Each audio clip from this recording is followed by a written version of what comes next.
Good afternoon, everyone, and welcome to episode number 51 of Every Day is a Story All Its Own, the podcast, or Every Day is Every Day is a Story All Its Own podcast, or sometimes I shorten it to Every Day is a Story podcast. My name is Joey Medea, storyteller and creative. Today's episode is another creative communication. That's why it's on at 3 o'clock in the afternoon here on the East Coast instead of at 7 p.m. This has worked out really well, so I'm going to keep it going. And today I'm going to talk about Short Story 101. So, this is based on a workshop that I've taught for a very long time that I use when I'm mentoring clients who are interested in short story. What gave me the idea to do the episode was about a month ago. One of my longtime clients is turning from novel writing to a collection of short stories, an anthology, which is fun.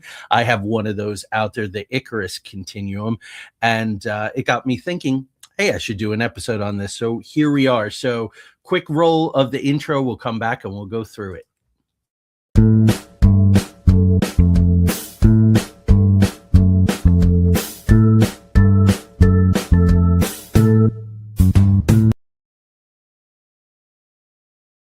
All right. So, in the interest of authenticity and transparency, I find short story very difficult for some of the reasons that I'm going to talk about today. And I'll mention where they hang me up. I'm a guy who writes the Stanton Chronicles now, is 10 novels with at least another probably 15 in some form of planning, outlining, so on and so forth. I really am going to get back to those strong next year after this year's road tour. Tanya and I, if you're on Facebook, Instagram, Threads, Tanya and I just announced a series of appearances that we're going to be doing. Me as actor and or author. She is artist and author. We're very excited. We have 5 states lined up between now and the beginning of October. We hope to add another couple more. But next year, I'd really like to be home here at the Creative Cottage or wherever life takes us during the course of next year and working on the novels again. So there you go. So again, upfront, full disclosure, short story is hard for me, but I love it. When it's right, it's right.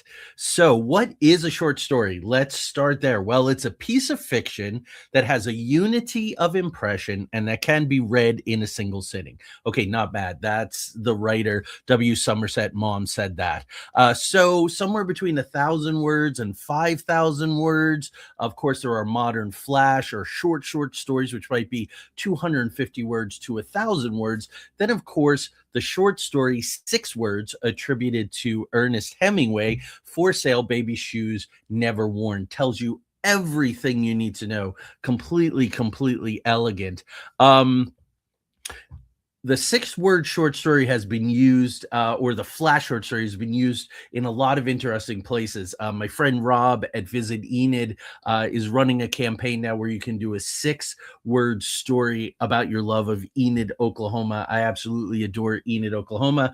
Shout out to my friends at Gaslight Theater, especially Mary and Janet. If you go through Enid, a wonderful theater, been around for a long time, 1960s, I believe, perhaps even 1966.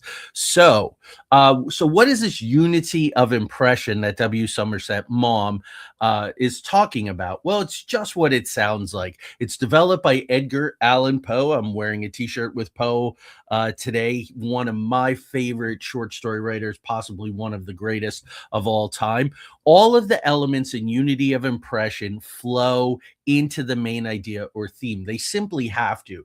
There's no room to go sideways in a short story. Efficiency is the key word for short story. What forms efficiency takes is really the substance of today's presentation. So the Telltale Heart.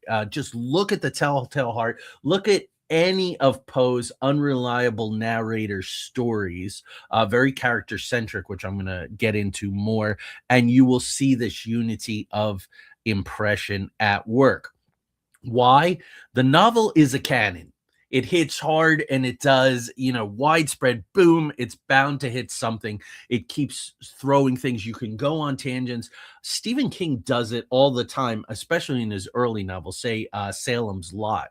Will go on a tangent, which is very descriptive about a neighborhood, about the nature of autumn. It's very, very beautiful. You couldn't do that kind of thing in a short story. There simply isn't the space for it, and the audience expectation isn't there. It's hard enough sometimes in a novel. People go, "Oh yeah, yeah, that was very derivative," or I scanned those 5 or 6 pages.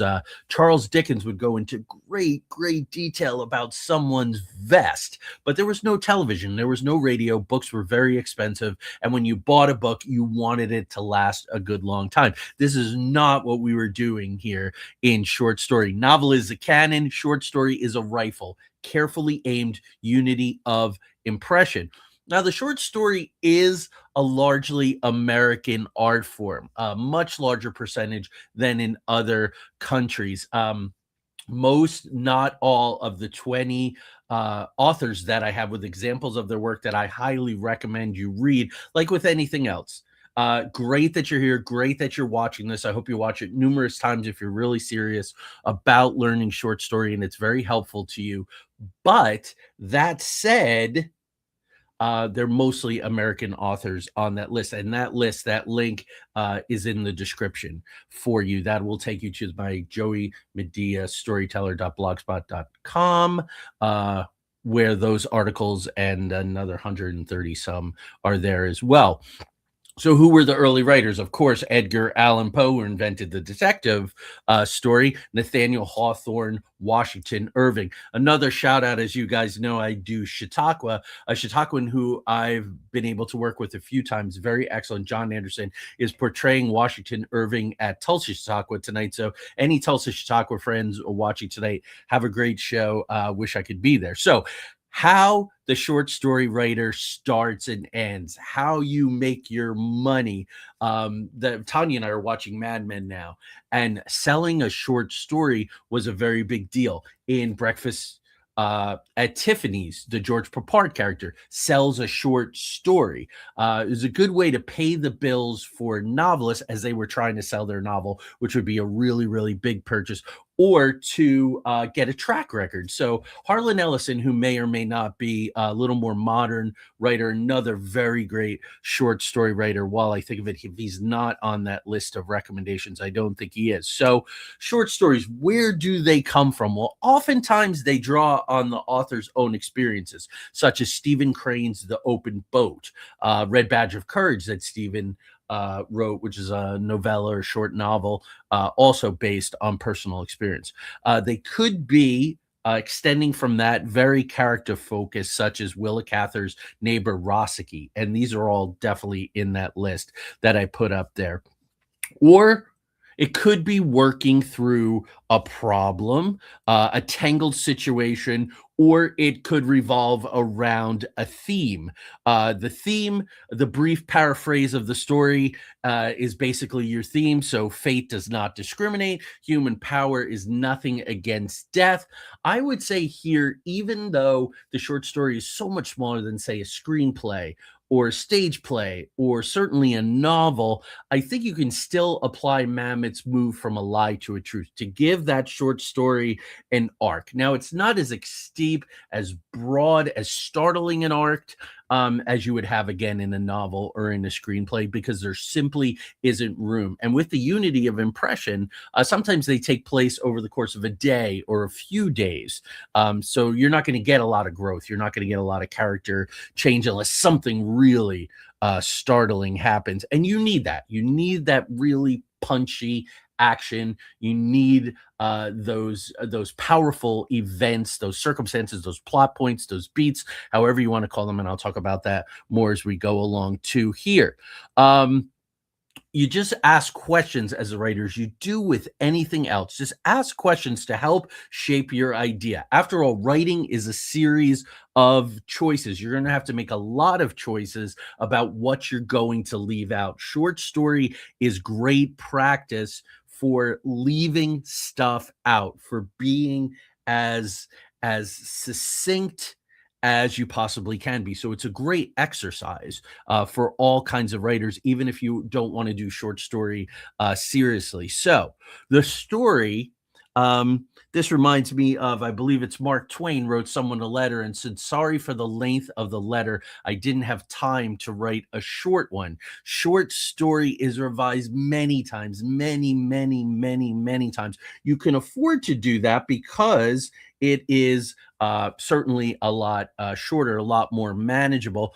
And for short story, give it days, give it weeks. If you can, give it months in between readings. This way, you can let it sit. You can let it germinate.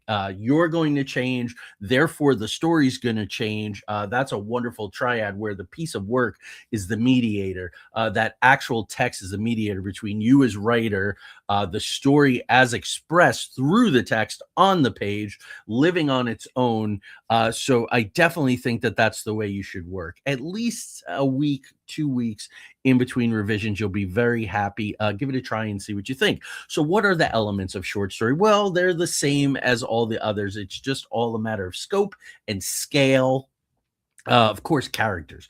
Characters are central to most stories. Short story is like a monologue, very, very character focused. How does this character change from the beginning of the story to the end, or not in select circumstances when that's the point? And no matter what happens to somebody, they're just incapable of changing. Secondary characters, you're not going to have them to degree. Your character continuum is going to be much shorter than it would be in a novel screenplay.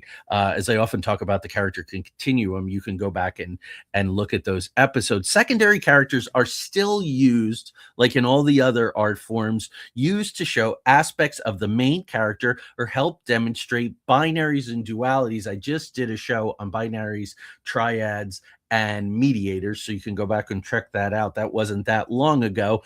And some of those are, of course, new versus old, east versus west, rich versus poor. A short story is a good way to have two characters meet who are really demonstrative of what a dyad or a binary actually is, and have them explore that in conversation. Totally legitimate vehicle for a short story. Characters are, of course, intimately connected to the conflict. In my three threes of storytelling, this would be the main problem or the what.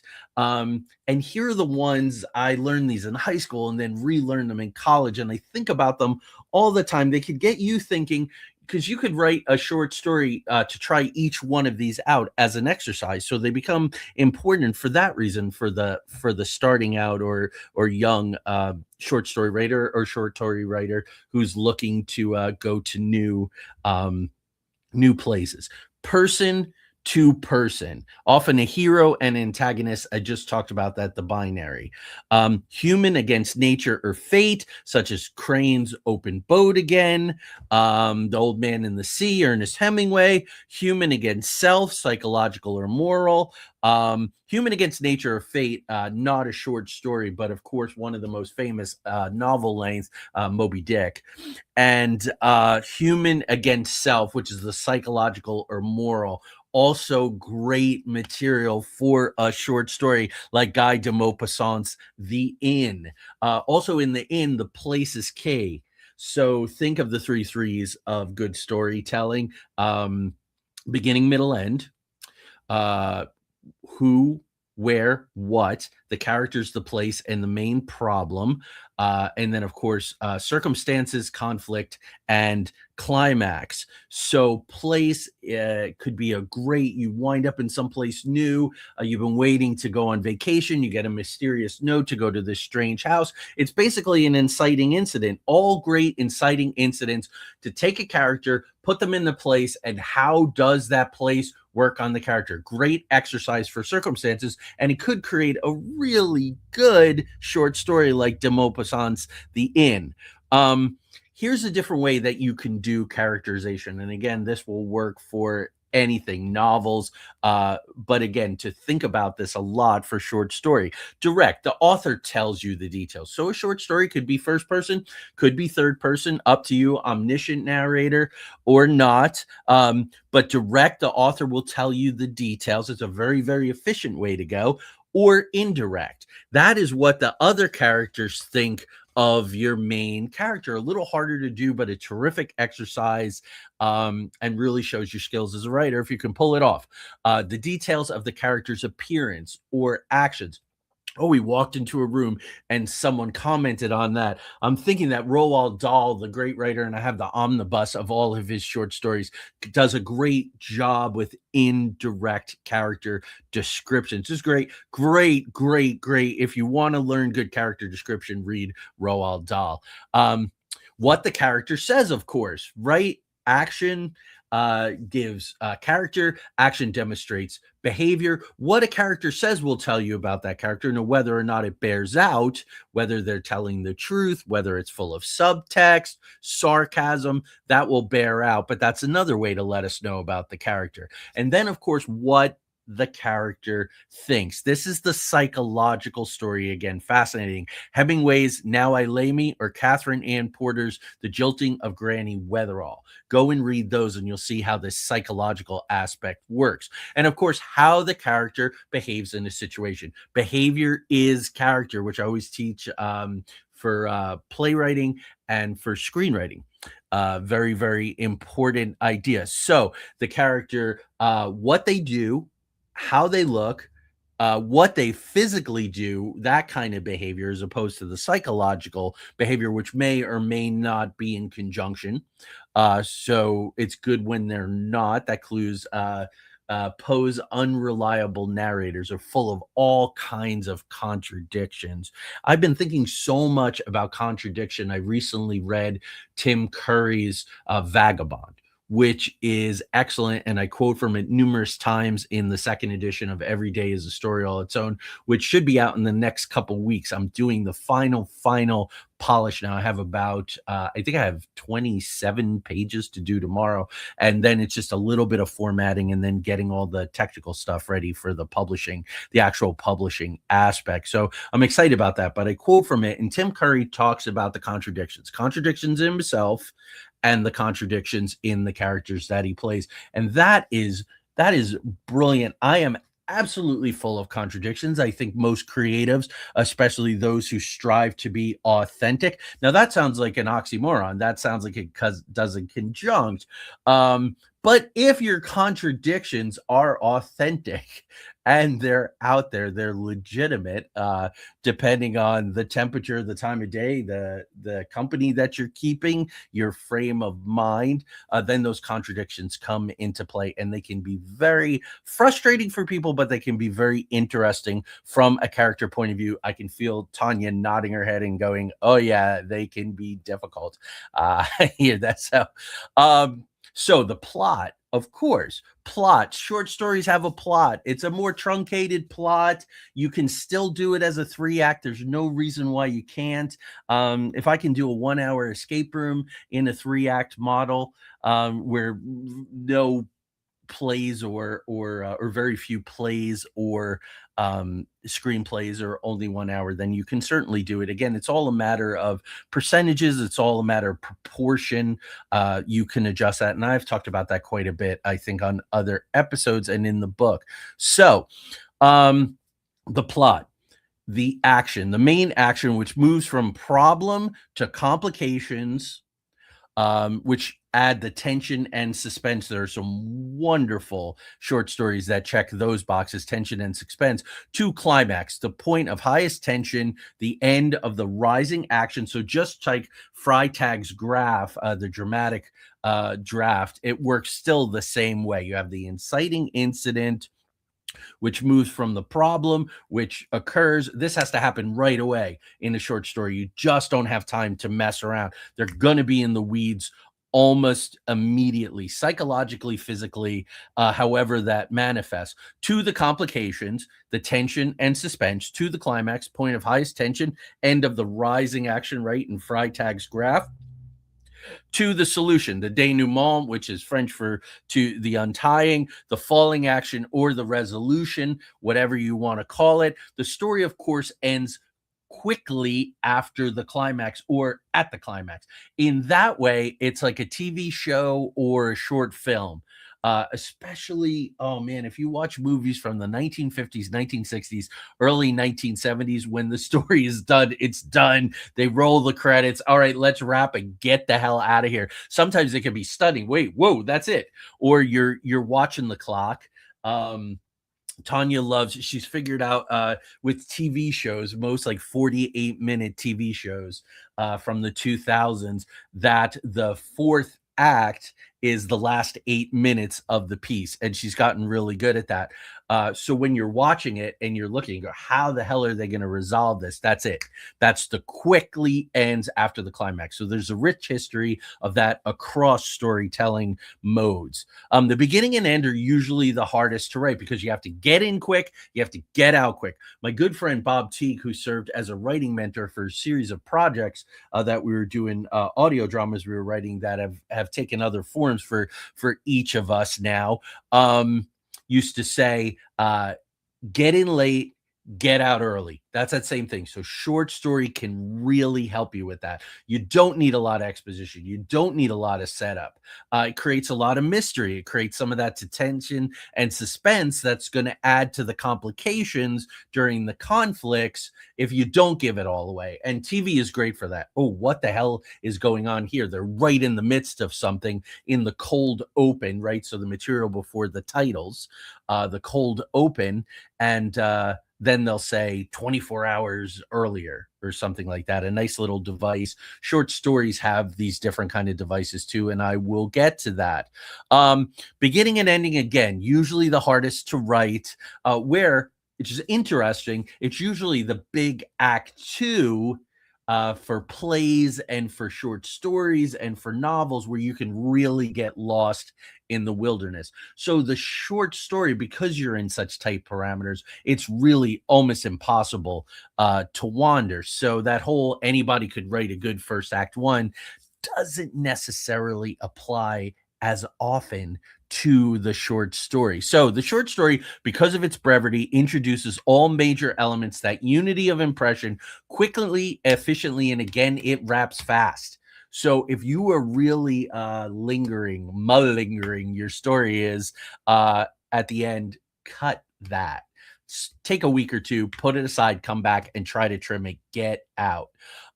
Foreshadowing, of course, you could still have that. Stephen King, the great master of novel foreshadowing, to clue the careful reader as to what will happen. This helps to add inevitability and also credibility for you as a writer, as a craftsperson. You're writing IOUs, or as Bob Teague would use, you're adding plants. You're planting something that is then going to pay off. In the writing world, Chekhov's gun. If we see the gun, something's going to happen with it. If there's some kind of telegram or some kind of letter that someone gets, but they don't have time to open it, they are going to open it. That's most likely, if it's done right, it's going to juice the second half of the second act and drive towards the climax, some kind of information that they need. Make sure you pay your IOUs in a short story, just like in all of the other modes. I was talking about some interesting devices. Man, there are some short stories that have really terrific surprise endings. I highly recommend these just for the reader in you. O. Henry's The Furnished Room and Ambrose Bierce's An Occurrence at Owl Creek Bridge. Those are stories that, even though I know the twist, I know what's coming, I can read them over and over again, find the plans, find the IOUs, find the foreshadowing, find all the subtleties that are packed into these very, very, very efficient short stories. Setting, of course, very important. Place, I talk about that all the time because circumstances, as I define them, are how the place and the problem act upon the character. We act very different in a roller rink than we act in a public library. And that's all about the place. Time, place, scenery, season of the year, environment, region. These elements in interaction are crucial to Washington Irving's Rip Van Winkle. A great Grimm episode. Tanya and I just did finish all 132 episodes of Grimm just a couple nights ago. And there's a really cool Rip Van Winkle story. Tanya picked up on it much sooner than I did. And I don't even know if I would have, but all the points and the pieces were there without beating you over the head with it. It was really, really kind of wonderful. So, point of view becomes very, very important. Who tells the story? The main character, first person, a spectator or observer, first person, but more limited. If I'm not wrong, well, Fitzgerald did it certainly in The Great Gatsby. But I think in his short stories, I have a collection of his short stories. Another masterful, masterful short story writer who sold short stories to pay the bills in between novels and to build credibility as he was building his career.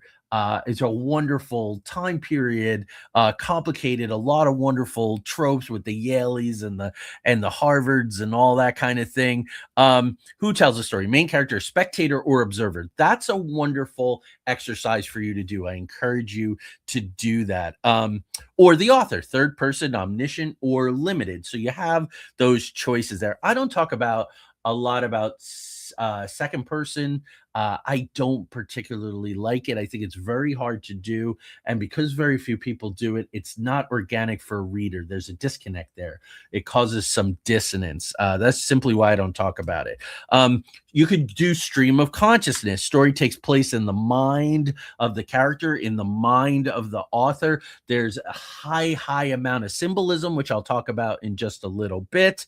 A very good, if you want an example of a good stream of consciousness story, you can think, because Jack Kerouac was so stream of consciousness, even within his novels, there are protracted episodes, you could call them, which almost could count as short stories. So you could look at that if you want to. But again, Porter's Jilting of Granny Weatherall is a great place to look for a good example of that. Then, of course, there's tone. This becomes so, so important. Harlan Ellison, master of tone.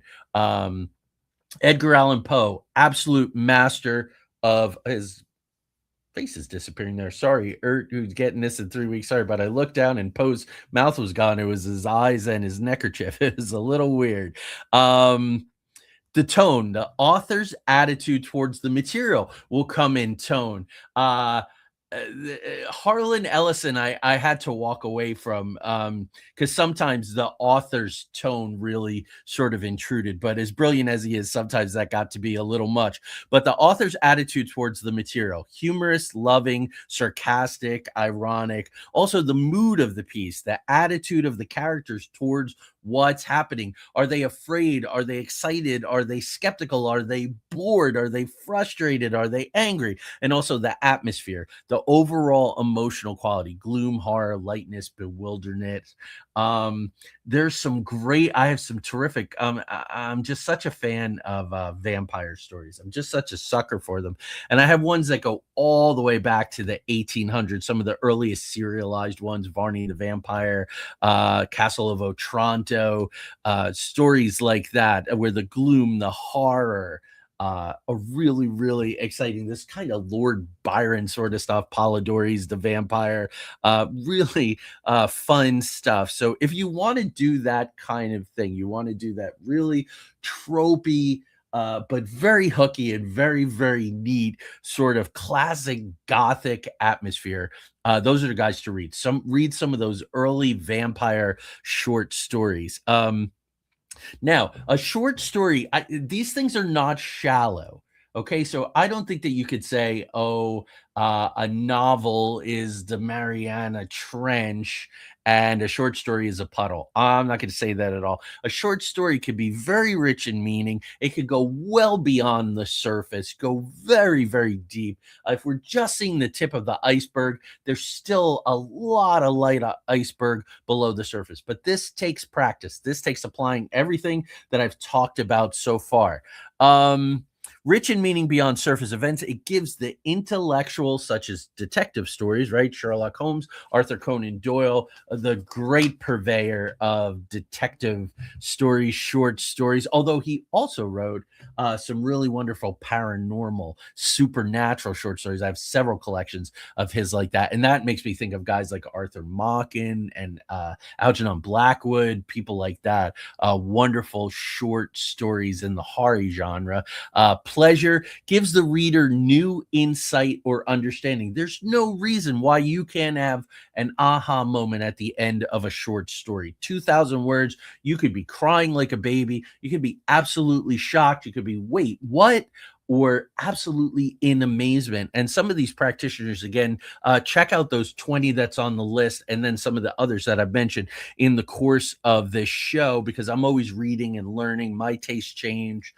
Depending on what I'm trying to write, there's authors that I favor. So I'm talking about people who maybe didn't make that list of the 20 last time that I did the workshop and updated it. Also, to symbolism, this is another richness. It's very, very important for the short story. What the events stand for their deeper meanings. Where are you going to see this? You're going to see this in fantasy. You're going to see it in mythology. Myths are often short stories.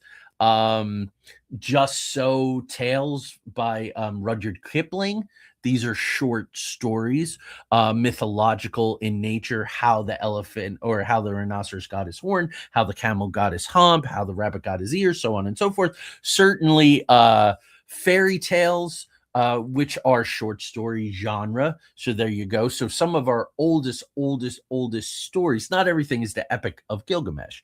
Some are these fairy tales, these myths, um, these creation tales are often short stories. So, of course, if you want to go to the fairy tale folklore realm, go to the Grimm brothers. Of course, ironically, just finished watching the show that so many of those episodes were based on, and also Hans Christian Andersen, also Hawthorne's Rappaccini's daughter, another place to go for these kinds of things. I There's a section, there's an appendix in Every Day is a Story in the book that I call the 5 minute myth. And that's an exercise that I do with young writers, young actors, because there are tropes, because there are these elements. It's just 5 minutes. It's a short story, and that would be a good way to practice as well. So, what does a good story, a good short story, accomplish or contain? Well, basically the same thing as any other story. Does it satisfy? It must grab the reader from the opening paragraphs. You don't have 10 pages to do it like in a screenplay. You don't have a handful of pages or maybe even the first chapter or two to do it for a novel. Certainly not these days with people's challenged attention spans. They will walk away quickly. I see it all the time with Kindle. I'm amazed. Like, how did you read 1, 2, or 3 pages of one of my novels, which are 70 to 80 to 90,000 words, and decide, hey, this isn't for me? So you really have to grab them. You have to give them what you're looking for, and you're not going to give every person exactly what they're looking for either. So you need obviously to keep that in mind. All action points toward the climax. Now, I would say when you think about Blake Snyder's Save the Cat, with the opening image and the closing image being pretty much the same image, but fundamentally different, to acknowledge, to demonstrate the arc, the journey that the lead character went on, the move from the lie to the truth in Mammoth's terms. I think that all action must point towards the climax all the time. What we're talking about there is inevitability. There should be a sense of inevitability. There are only two stories in my mind, and I've said this all the time: Boy Meets Girl, and or insert anything you want in there these days. But basically, Boy Meets Girl or Stranger in a Strange World. And again, Boy Meets Girl is Stranger in a Strange World. If you've ever been in love, that's how it works. So this Stranger in a Strange World, going from the ordinary world into the non-ordinary world. It is the core of the hero's journey, answering the call to adventure. It's all of a piece. So that sense of inevitability is key in no matter what you do. But short story has a nice it has a nice scope. It has a nice scale for you to really practice that and be conscious of it, to map it out from Freytag's terms or otherwise, with the inciting incident, with the rising action, with the falling action, the conclusion, so on and so forth. Workmanship is really, that's what makes an Edgar Allan Poe an Edgar Allan Poe, is the workmanship, is the craftsmanship, is absolutely exquisite, absolutely exquisite, accomplishes a lot in a little space simply because it has to. It has no choice to. It is the rifle, not the cannon. Credibility of action. Do the people behave realistically using those different indirect and direct ways of delivering information about the characters? They don't have to be consistent. They can be full of contradictions, but they have to be realistic, relatable, maybe is a better word. Does one scene follow another reasonably? This has to happen. Sentences. An image that you can use is boxcars. Each sentence is a boxcar and the paragraph is a train. So word placement, what couples one sentence with another, is very, very important. I make a very good living and have for over 30 years as an editor. And that placement of the N words in the sentence, especially, you put an adverb at the end of a sentence, it weakens the coupling. The strong idea that finishes the sentence should lead logically into the next sentence. So that idea, it's that same thing, and it's scenes. You're going to have a lot less scenes in a short story. You may only have one scene in a short story. That's fine, but you still have beats, you still have moments, you still have plot points. Do they follow each other reasonably?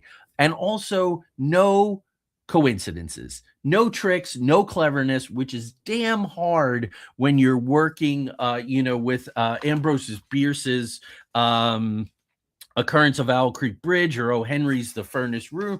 That is damn hard to do well, but man, they do it. No coincidences.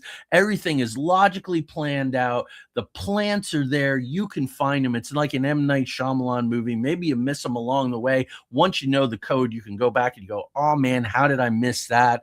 I just finished reading Paul Tremblay's Cabin at the End of the World, and he has some plans, he has some devices that when he mentions them to you in a little author note at the end, because he's rightfully proud of them, you go, oh man, I got so caught up in the story that I didn't catch those things, but those plans were there. All of the IOUs were paid.